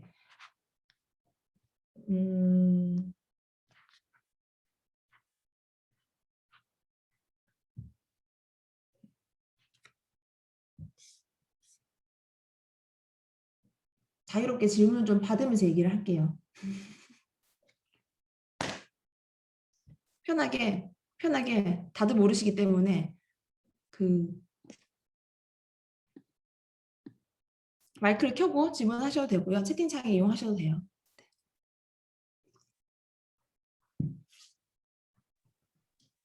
아이들이 저 질문할게요. 네. 저희 아이는 그 질문이 책을 읽거나 뭐 궁금한 게 있을 때 질문을 하는데 그 질문에 대해서 제가 바로 답을 해주진 않고 한번 생각해 보자라고 해요. 근데 그걸 이제 자기가 그 질문을 품고 있다가 좀 더 찾아보고 이랬으면 좋겠다고 생각을 해서 그냥 두고 저도 이제 잘 모르니까 그냥 두었는데 그 질문이 날아가더라고요. 그래서 네. 선생님은 이럴 때 어떻게 그 꼬리에 꼬리를 물고 찾아갈 수 있게 도움을 주시는지가 궁금해요. 질문 애들한테 너가 찾아봐 하면 절대 안 찾아와요. 그리고 네. 그래서 조금 같이 찾아보는 노력이 필요하고요. 네, 저 같은 경우는 이제 제가 답을 알고 있는 경우가 많으니까 다시 질문을 던지죠. 왜냐하면 제가 알고 있는 답을 내놓을 수 있는 질문을 던져요. 그렇게 해서 너가 알고 있던 게 항상 이런 만약에 뭐 바다에서 식물이 살 수 있어요라고 물으면 바다에 식물 뭐가 있을까라고 생각하다가 애들이 뭐 다시마나 뭐 이런 얘기를 해요. 그러면 그거랑 그게 식물과 어떤 점이 다른지 이런 것들을 야 근데 얘는 이렇지 않아 이런 얘기들을 계속 던져요. 그래서 제가 약간 유도를 하거든요. 뭐 이런 질문도 있었어요. 수소 자동차는 수소든 폭탄으로 터지는 성질이 있는데 수소 자동차는 터지지 않을까? 뭐 그런 수소 폭탄도 있고 수소 자동차도 있잖아요. 걔들이 좀 원리가 다르거든요. 뭐 그런 것을 제가 유도할 수 있는 질문을 던지는데 가정에서 사실 그게 잘 안 되잖아요. 그럴 때는 한 가지 방법은 같이 도서관에 가서 비슷한 그걸 찾을 수 있는 책을 처음에는 몇 번 찾아주시는 거. 그리고 한 가지는 엄마가 미리 검색을 해서 답을 찾아보세요. 구글에 나오면 요새 검색하면 거의 대부분이 나오거든요. 물론 오답도 많긴 하지만 나오는 거를 대충 찾아서 아 이게 이런 걸 거구나 가지고 이제 조금 질문을 더 풀어 가셔야 되고요. 애들 다 날라가요 질문을. 그 약간의 활동이라도 하지 않으면 질문들이 굉장히 많이 날라가요. 근데 그렇다고 그러면 질문이 굉장히 많잖아요. 그 모든 것을 다 해줄 수는 없거든요. 그 중에 일부는 그냥 날라가도 괜찮은 질문도 사실은 절반 이상이에요. 애들이 하는 질문 중에 전부가 중요한 질문은 아니거든요. 날아가도 되는 질문들은 약간 날아가게 두시고 그 중에서 오늘 아 이런 정도는 얘기할 수 있겠다 하는 것들 그 애들하고 같이 인터넷 찾아보지 마시고요. 따로 엄마가 찾아보고 대략 답을 안 상태에서 아 그러면은 이렇게 다른 질문을 던져본다던가 아니면 다른 책을 한번 찾아본다던가 그리고 다음에 책을 읽을 때 그런 게 나오면 야 이거 저번에 너가 이렇게 질문했던 거 여기 나오는 것 같아 라고 좀 보여주신다던가 네, 그렇게 하시면 될 것 같아요.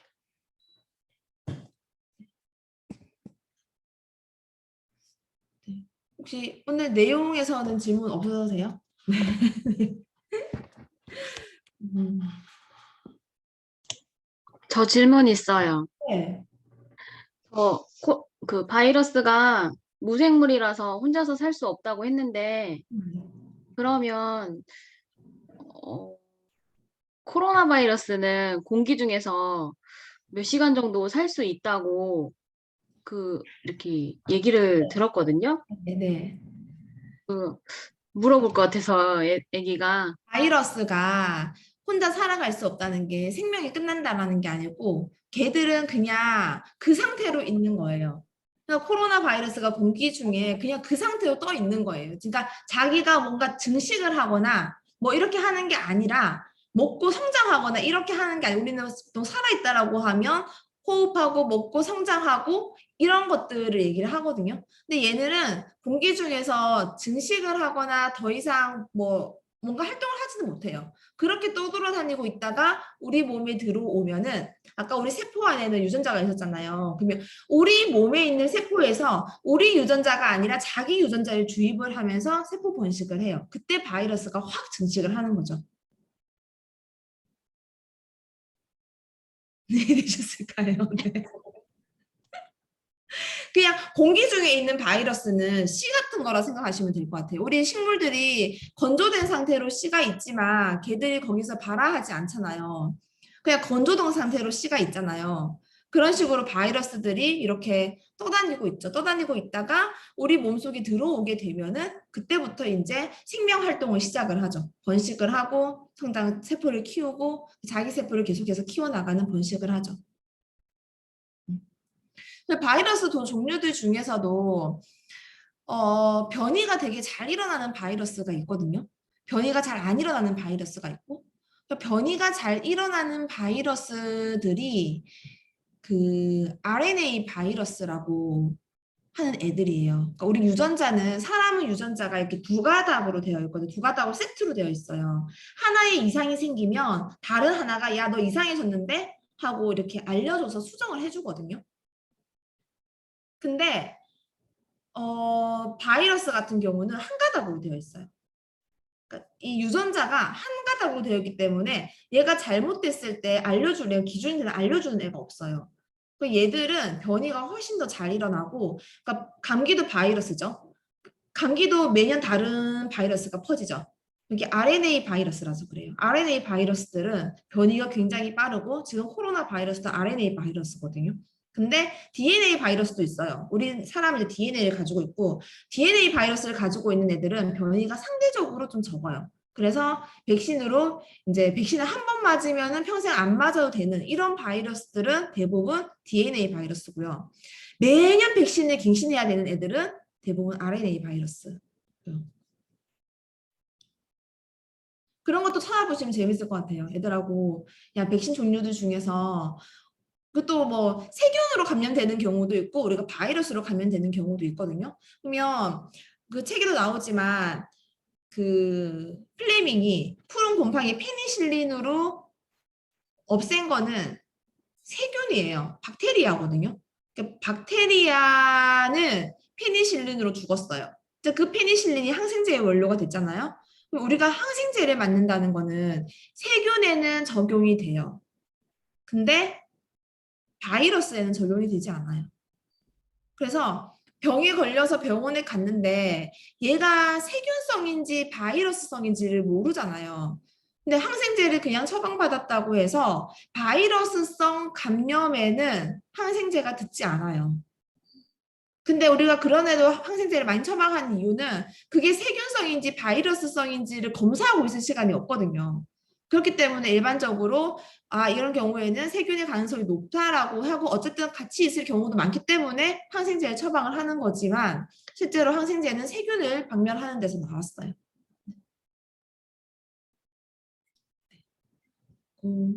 세균이 훨씬 더 덩치도 크죠. 세균들이. 바이러스는 세포가 아니기 때문에 세포가 아니고 안에 유전 물질만 들어있기 때문에 세포라고 하면 이제 세포에 세포 소기관들도 있지만 세포질이라고 하는 이런 물질들도 차 있거든요. 그런 게 바이러스는 전혀 없어요. 네. 제가 사실 생물 전공이 아닌데. 네, 혹시 선생님 질문이 있는데요. 네. 네. 그 과학이라는 영역이 이렇게 좀 방대하잖아요. 그래서 사실 뭐 요리를 하면서도 화학 같은 걸 알 수 있고 그런데 그런 부분보다 좀 이렇게 감이 안 잡히는 부분이 있잖아요. 우주라든지 네, 네. 눈에 보이지 않는 그런 세계들 있잖아요. 뭐 역학이라든지 그런 부분이요. 그런 거를 애가 관심이 있어 할 때 설명하기가 굉장히 어려워요. 근데 질문을 했을 때 뭐 영상 같은 거를 봐도 굉장히 모호하고 그런 거는 어떻게 접근을 하는 게 좋은 건지. 사실 그래서 눈에 보이지 않는 영역들이 조금 늦게 나오거든요. 고학년이 됐을 때. 애들이 어느 정도 머릿속으로 상상이 가능한 시점에 나오거든요. 근데 저는 최대한 그림으로 설명을 하려고 해요. 네, 최대한 그런 경우에도 약간 비유할 수 있는 그림들을 가지고 와서 설명을 한다거나, 네, 아니면 그렇게 하는데, 그런 시도가 항상 좋지만은 않아요. 왜냐면 또 오개념이 생길 수 있거든요. 가령 빛 같은 경우는 전자기파, 빛은 눈에 보이지도 않고 그렇다고 걔가 알갱이처럼 생기지도 않았고 우리가 상상할 수 있는 형태가 아니거든요. 근데 예를 들어서 우리가 빛이 굴절할 때 왜 굴절하느냐를 가지고 자동차가 이렇게 가고 있는데 오른쪽이랑 왼쪽에 바퀴가 이렇게 달려 있어. 근데 얘가 이렇게 비스듬하게 이제 아스팔트에서 그냥 비포장 도로로 들어가려고 해요. 근데 오른쪽 바퀴가 왼쪽 바퀴보다 먼저 비포장 도로로 들어갔어요. 그럼 어디가 속도가 더 느려요? 비포장 도로가 더 느리잖아요. 그러니까 얘는 느리고 얘는 빠르고 그래서 차가 꺾일 거야 라는 형식으로 빛의 굴절에 대해서 설명을 하고 많은 책에서 그렇게 다루고 있거든요. 근데 제가 그렇게 책을 가지고 애들하고 수업을 해보니까 애들이 빛도 두 가닥이 함께 오는데 한 가닥은 속도가 빠른 데 들어갔고 한 가닥은 속도가 느린 데 있기 때문에 그렇다라고 오개념을 가지더라고요. 네. 그래서 이런 경우는 차라리 조금 그런 세계에 대해서 이해할 수 있을 때 설명하는 게 조금 더 나은 경우들도 있어요. 그래서 이거는 사실 선생님들도 계속 고민을 해야 되는 부분인데 모형을 사용하고 예시를 사용하는 게 항상 좋지만은 않아요. 물론 저학년들은 괜찮아요. 저학년들은 그런 오개념이 약간 생기더라도 거기에 대해서 더 관심을 가질 수 있기 때문에 괜찮은데 이제 올바른 개념을 심어줘야 될 때가 됐을 때는 그게 오개념이 오히려 더 생길 수도 있어요. 그래서 오히려 그런 영역은 그 관련된 같은 설명을 여러 가지 책으로 접근을 하는 게 좀 더 좋을 것 같고, 네, 부모님들이 약간 보이지 않지만 그림이나 이런 것들을 가지고 설명을 해줄 수 있으면, 네, 그렇게 하는 방법도 괜찮고요. 되게 기초부터 내려가서 설명을 해야 돼요. 만약에 저희 애가 6살인데 저희 애가 엄마 전기는 어떻게 흘러라고 물으면 저는 걔한테 정말 이 전선 안에 전자가 어떻게 생겼는지부터 이야기를 해야 돼요. 그러니까 사실은 애들이 수준이 낮을수록 더 밑바닥부터 내려가서 설명을 해줘야 되거든요. 그래도 분명히 오개념이 생기는 나이지만. 네. 그래서 물리나 화학이나 우주가 그런 면에서 조금 어렵죠. 차라리 우주는 영상도 많고 뭐 별을 애들이 또 접하면 또 관심을 가지는 영역이기 때문에 괜찮은데 기압이나 네, 물리 이런 부분들은 사실 눈에 보이는 현상이 아니라서 조금 어렵죠. 또 질문 있으실까요? 그러면 선생님 그 방금 말씀하신 부분에서 추가 질문이 떠올랐는데 네. 6살 아이한테 전기 현상을 설명할 때 아이한테 아주 기초적인 부분부터 설명하신다고 했는데 그게 가능한가요? 아이가 전자의 이동, 전기가 무엇인지 네. 이런 것들을 그럼 다 더 쪼개가지고 설명을 한다는 얘기 그게 말씀이신가요? 저는 너무 계속 물어보면은 한 번씩 그렇게 해요. 근데 별로 추천드리는 방법은 아니에요. 그 6살이 지금 전기가 뭔지 알아야 될 이유는 없지 않을까요? 네. 근데 그 스티브 워즌 이야기라고 애플 같이 공동 창립자분은 그런 얘기를 하더라고요. 그 스티브 잡스도 그렇고 5살 때부터 아빠가 전기를 가르쳐 줬다고 하더라고요. 그래서 옆에 앉혀놓고 근데 저희 애는 그런 질문을 해. 그렇게 가르쳐 주면은 이제 애들이 그런 질문을 해요. 엄마 물은 호수를 자르면 물은 새어 나오는데 왜 전선 자르면 전기는 안 새어 나와? 그러니까 그런 그 자체가 생각이 안 되는 거죠. 네, 그렇게 물이랑 전기를 비유했을 때 또 물처럼 뭔가 큰 물질이 흐르는 거랑 정말 눈에 보이지 않는 물질의 세계를 잘 구분을 못하는 거죠. 네, 추천드리진 않아요. 그래서 또 질문 있으실까요? 네. 네. 애가 실험하는 거를 너무 좋아해요. 근데 그 실험이 그러니까 그러니까 유튜브 같은데 요즘 실험 영상들이 굉장히 많잖아요. 그래서 그거를 집에서 해보는 거를 되게 좋아하는데, 그거를 사실 과학 이론이랑 다 연결시키기가 조금 집에서는 한계가 있어요. 그런 경우에는 그냥 계속 하도록 그냥 음, 네, 그 모든 실험을 애들이 아직 자기가 가지고 있는 지식으로 설명을 하는데 조금 한계가 있거든요. 근데 일단 재미있어서 하는 거기 때문에 네, 하게 내버려 두세요. 마음껏, 마음껏. 뭐, 이런 양도 조절해보고, 제가 항상 얘기했는데, 실험에서 중요한 거는요, 변이는 스스로 조절해보는 거거든요. 물론 결과도 중요하고, 과정도 중요하고, 결과도 중요하지만 사실은 더 중요한 건 과정이에요. 과정을 내가 어떻게 변화를 시켜보느냐. 그리고 그렇게 내가 신기한 현상들을 봤을 때, 그게 지금 설명할 수 없지만, 나중에 배우게 되면 그때 그 실험이 떠오를 거예요. 자기가 정말 좋아서 한 거면. 그래서 굳이 실험 학원을 보내는 거는 필요가 없지만 집에서 내가 할 수 있는 실험들을 다양하게 해보는 거는 충분히 해주시면 네, 될 것 같아요. 그래서 결과가 너무 어렵잖아요. 설명하기가. 그러면 결과에 초점 맞추지 마시고 과정에 초점을 맞추세요. 내가 어떤 과정을 해서 이렇게 하면 안 되는데 이렇게 하면 되구나. 양을 이만큼 조절을 시키면 되는구나. 네, 그런 것들을 조금 더 해서 과정에 맞추시면 될 것 같아요. 네. 혹시 또 질문 있으실까요?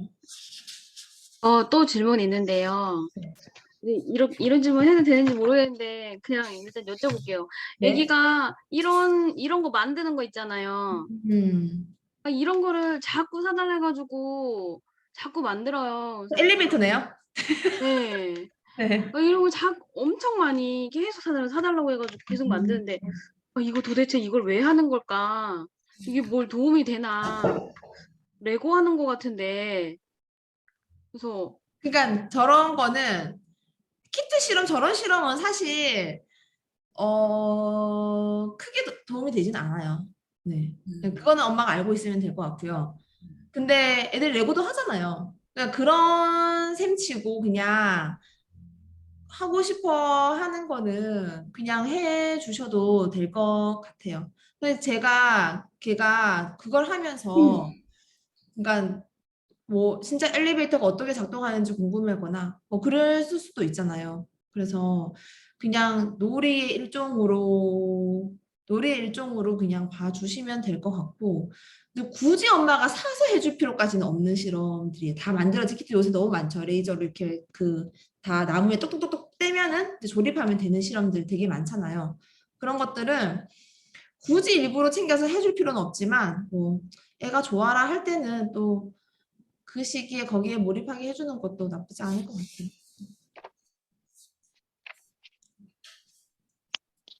이거는 혹시 오늘 여기 교과랑 관련된 건데요. 네네. 하나만 더 여쭤볼게요. 네. 그 세균에 관해서 배웠잖아요. 근데 가상의 세균을 상상해 보라. 뭐 그런 문제도 있었어요. 질문지에. 근데 그 미세 플라스틱 그런 문제가 요즘 심각한데 그런 거를 할 수 있는 세균 네. 개발이 있나요? 네. 되게 좋은 질문인데요. 이거는 질문 상상인가요? 그냥 둘이서 얘기하다가 네. 네. 아마 제가 알기로는 그렇게 개발이 되고 있는 걸로 알고 있어요. 제가 자세하게는 모르겠는데, 네, 한번 조사해보면 이런 질문들 때문에 사실은 그런 활동들을 하라고 하는 거거든요. 그러니까 애들한테는 어른이 생각하지 못하는 되게 좋은 아이디어들이 더 많을 수 있어요. 그러니까 과학에서만 머물지 말고 뭔가 애들이 과학에서는 정답 찾아야 되고 이렇게 공부를 하잖아요. 근데 정말 이런 세균도 있지 않을까라고 상상을 해보는 데서 진짜 과학이 변하고 시작이 되는 거거든요. 이거는 한번 저도 찾아봐야 될 것 같아요. 애들하고 같이 찾아보시면 좋을 것 같아요. 네. 그, 사실 정말 세상을 바꾸는 그런 애들이 만든 아이디어들이 많잖아요. 음. 그리고 과학 활동지 같은 거 할 때 제가 일부러 약간 뒤에 부분도 같이 넣어서 보내드렸는데, 일단은 책에 있는 내용을 파악하는 거 중요하고요. 네. 그리고 제가 말씀드린 이 책에서 핵심은 딱 두 가지예요. 최고 핵심은 내용이 되게 많지만, 지구가 이렇게 변하는 데는 세균의 역할이 있었고, 인간이 살 수 있게 해주는 것도 지금도 여전히 세균이 있고, 그리고 세상에는 다양한 생물들이 있고 그 다양성 덕분에 우리도 지금 이렇게 살 수 있는 거고, 인간에게도 다양성은 중요하고 세균에게도 다양성은 중요하고. 제가 어제 아들하고 읽은 책 중에 곤충이 좋아라는 책이 있었어요. 근데 그게 미국의 어떤 초등학생 아이가, 여학생이 곤충을 너무 좋아해서 자기는 곤충학자가 될 거라고 집에서 이제 곤충을 막 키우는데, 엄마가 집에서 규칙을 정하는 것들이 많잖아요. 너 정리 언제, 방 정리해, 뭐 해, 뭐 해. 근데 자기가 정한 규칙은 딱 하나래요. 벌레는 죽이지 않는다. 곤충은 죽이지 않는다. 그게 자기 집에서 자기가 정한 규칙인 거예요. 그래가지고 집에 바퀴벌레가 나타났는데 엄마가 죽이지 못하고 바퀴벌레 이렇게 잠자리채로 덮어놨다가 그 다음날 애가 걔를 밖에 살려주고, 그러니까 모기도 죽이지 않는데요. 모기도 오면은 그냥 이렇게 휘휘휘휘 해가지고 밖으로 쫓아내고 그 정도로 곤충을 좋아하는 애가 학교에 가가지고 이제 곤충을 한번 데리고 왔다가 친구들 사이에 왕따를 당한 거예요. 메뚜기가 너무 귀엽다라고 했다가 친구들이 이제 걔를 왕따를 시킨 거예요. 그래서 엄청난 이렇게 좌절과 이런 걸 겪다가 엄마가 해준 게 곤충학자에게 메일을 써서, 이게 곤충을 좋아하는 아이는 어떻게 해줘야 되겠냐고 이렇게 곤충학자한테 메일을 보내서 그 곤충학자가 전 세계 곤충학자들에게 메일을 돌려가지고 그 곤충학자들이 아이에게 막 사진이랑 영상이랑 이런 응원 편지를 보내준 거예요. 그래서 매스컴을 타고 책을 내고 막 그랬더라고요. 그 책이어서. 그 부모님도 너무 대단하고 저한테. 근데 저는 이런 다양성 얘기하면서 진짜 만약에 바퀴벌레가 멸종 위기가 오면 우리는 그 바퀴벌레를 지켜야 할 것인가, 보호종으로 정해야 할 것인가, 이런 얘기들을 아이들하고 하거든요. 근데 조금 그냥 네, 즐겁게 그런 폭넓은 생각들을 했으면 좋겠다라는 게 이제 과학책을 읽는 이유예요. 생명의 다양성이 굉장히 중요하다라는 이야기들. 네, 그리고 또 한 가지 그 다음 주제로 정한다면 사실은 지금 지호 어머니가 얘기해 주신 것처럼 그 다양한 세균들, 세상에는 얼마만큼 다양한 세균들이 있고 그 세균들을 얼마만큼 극한 상황에서도 어떻게 살아갈 수 있는가. 사실 지하에 뭐 뜨거운 용암이 올라오는 곳이나 아니면 굉장히 심해 이런 곳은 인간이 견딜 수 없는 압력이거든요. 그런데도 세균이 살아가고 있고, 그리고 그 각각의 세균들은 각각의 기능들을 하고 있고, 뭐 전기를 만드는 세균도 있고, 진짜 온갖 세균들이 많아요. 세균들이 유전자가 굉장히 쉽게 변하기 때문에 온갖 세균들이 많거든요. 그런 종류들을 쫙 조사를 해보고 관찰을 해보면 이제 이런 질문, 정말 미세 플라스틱을 해결할 수 있는 그런 방법이 나올 수도 있는 거잖아요. 그런 상상력을 이제 마음껏 펼쳐보면서 책을 보셨으면 좋겠습니다. 제가 이 책을 추천 도서로 올렸는데 아마 보통 그냥 보시면 한 번 쭉 보고 끝날 것 같아요. 근데 이제 굉장히 다양한 이야기들로 연결될 수 있고, 이것들이 결국은 그럼 지금 우리가 원시집을 어떻게 알아야 되는데 학교에서 안 배우잖아 라고 한다면 학교에서 배워요. 통합과학이 되게 재미없게. 여기 나와 있는 내용은 전부 다 통합과학이 되게 재미없게 나와요. 됩니다. 그래서 통합과학을 애들이 그냥 하면 진짜 어려워하거든요. 정말 어려워하거든요. 왜냐하면 다 외워야 돼요. 이런 아까 그런 방식으로 책 뚜껑이가 다 나와 있기 때문에 다 외워야 되지만, 이런 내용들을 책을 통해서 알고 있는 아이들은 사실 통합과학이 되게 재밌고 별로 어렵지 않은 과목이에요. 사실은 통합과학에서는 물리 문제 풀고 이런 게 좀 적기 때문에 오히려 책을 많이 읽은 아이들은 더 재밌게 할 수 있는 부분들입니다. 네, 벌써 그 다 얘기 됐는데. 실험하는 과학학원은 별로 권하지 않으시는 걸로 알고 있는데 네. 그 생각 조금 더 듣고 싶은데 해주실 수 있을까요? 네. 이 얘기는 또 제 강의를 들으신 분들은 아실 텐데 너무 긴 얘기라서 간단하게 말씀드리면, 실험 과학 학원에서 하는 것들이 거의 결과 중심적이고 아이들이 그 자유롭게 할 수 있는 그 자유도가 굉장히 낮아요. 집에서 하는 실험들은 내가 이렇게 해보고 저렇게 해보고 양을 조절해보고 이렇게 할 수 있지만 학원에서는 딱 1시간 커리큘럼으로 정해져 있기 때문에 굉장히 양도 정해져 있고, 그러니까 내가 변인 통제 능력이라든지 이런 부분들을 키우기가, 전자 과학에서 필요한 사고 부분을 키우기가 되게 힘들어요. 결과를 쓰는 거에 조금 더 초점이 맞춰져 있죠. 학원의 문제라기보다 그렇게 해야 또 결과물이 나오고, 네. 그렇기 때문에, 네. 그리고, 네. 저 학원 다닌 아이들이 사실은 과학을 좀 더 못하더라고요. 제가 지금, 네. 수업 받고 이렇게 상담할 때, 뭐 항생년 다녔어요. 이러면 저희 약간 뜨끔해서, 인터뷰를 해봐야 되겠네. 이런 생각이 들어요. 사실. 그러니까 뭔가 지식이 많이 있는데 그거를 가공하는 능력이 안 되죠. 내가 조금만 질문을 다르게 제가 던지거나 토론을 진행을 하려고 이렇게 하면 아이들 그거 지식을 변환하는 능력이 안 되고 내가 이렇게 딱 받아들인 그 정형화된 것들만 가지고 있기 때문에 풀어내는 게 되게 어렵고요. 네. 그래서 가능하면 그냥 뭐 가능하지 않은 경우가 더 많지만 가능하면 네, 집에서 책 읽으면서 내가 또 좋아하는 분야 하나 있으면 거기서 확장해서 저는 그 곤충을 좋아 보면서 그 엄마가 진짜 대단하다 생각했거든요. 애가 학교에서 왕따가 될 때까지 그렇게 그런 상황에서도 아니야, 너가 그렇다고 그걸 안 할 필요는 없어라고 하면서 그 방법을 같이 찾아준다라는 게 모든 부분에서 그렇게 찾아가면 되지 않을까 생각합니다. 그래서 이 책은 그냥 두고두고 읽어보시고 또 관련된 그러니까 하나만 열심히 슬로우 리딩 한다고 사실 좋은 건 아니에요. 이 책을 읽으면서 또 관련된 부분도 있잖아요. 야, 세포가 나오는데 세포 찾아보자. 라든지 우리는 원생생물에 대한 백과사전 같은 거 있나? 그런 거 한번 찾아보자. 라든지 그 하나의 주제에서 조금 더 뻗어나가서 거기서 한번 이렇게 깊게 들어갔다가 나오고 또 다른 주제 들어가서 깊게 들어갔다가 나오고 그렇게 하면 훨씬 더 확장이 네, 크게 확장이 될 것 같아요. 질문이 포괄적이긴 한데 한 가지만 더 네. 여쭤볼게요. 네. 그 선생님이 생각하시는 과학 글쓰기의 핵심은 뭐라고 생각하세요? 네. 글쓰기의 핵심이요. 네. 아니요, 과학 글쓰기요. 과학 네. 글쓰기의 핵심이요. 음, 과학 글쓰기가 뭐냐에 대해서 사실 저도 굉장히 고민을 많이 했었거든요. 네. 그 과학 에세이 쓰기.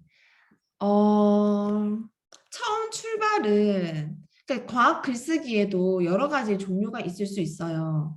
근데 제가 애들한테 글쓰기를 하는 것은 그 내용에 대해서 다양하게, 그러니까 자세하게 내가 한 번 더 설명을 해보라고 시키거든요. 그 이유는 그러니까 문제에서 뭔가 A는 뭐야? 라고만 물었는데 그 A를 설명하기 위해서는 B나 C라는 게 필요할 수 있잖아요. 음. 그러니까 세포가 뭐야라고 물었을 때 생물의 기본 단위요라고만 하면 다른 사람이 납득하기에 그냥 과학책에 있는 정의 한 줄이기 때문에 납득이 되지 않아요. 그러면 나는 다른 사람에게 세포를 어떻게 설명을 해줄 것이냐?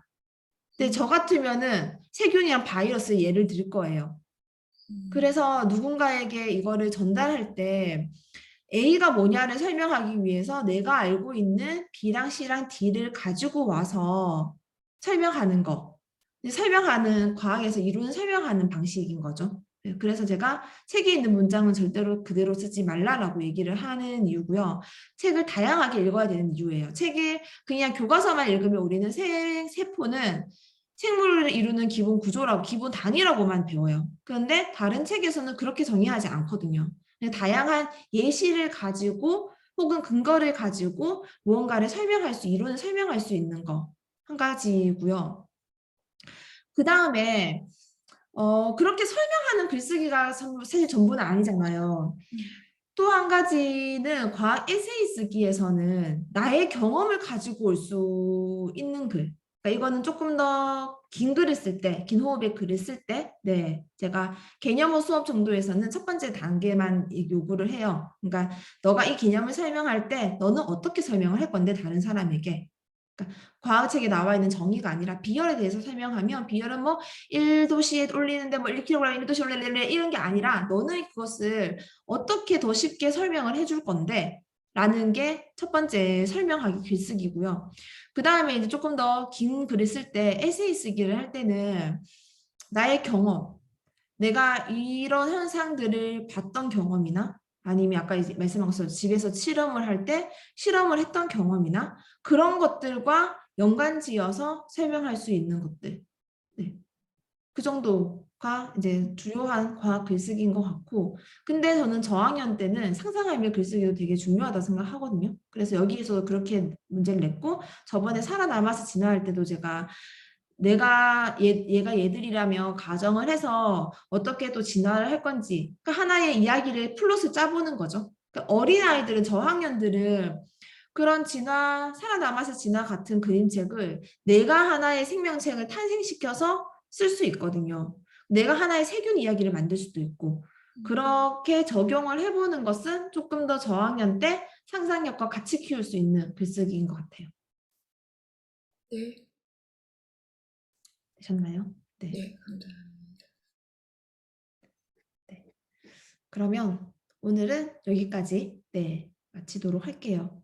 책을 뭐 잘 활용을 하실 수 있으면 좋겠습니다. 혹시 궁금한 거 있으면 또 방에서 물어보시고요. 저희 단톡방은 이제 뭐 나가셔도 자유롭게 나가시면 되고요. 도움이 되셨다면 단톡방에 후기를 남겨주시면 제가 또 적절하게 사용을 하겠습니다. 근데 오늘 안 들어오신 분이 계세요. 이은정님 안 들어오셨나요?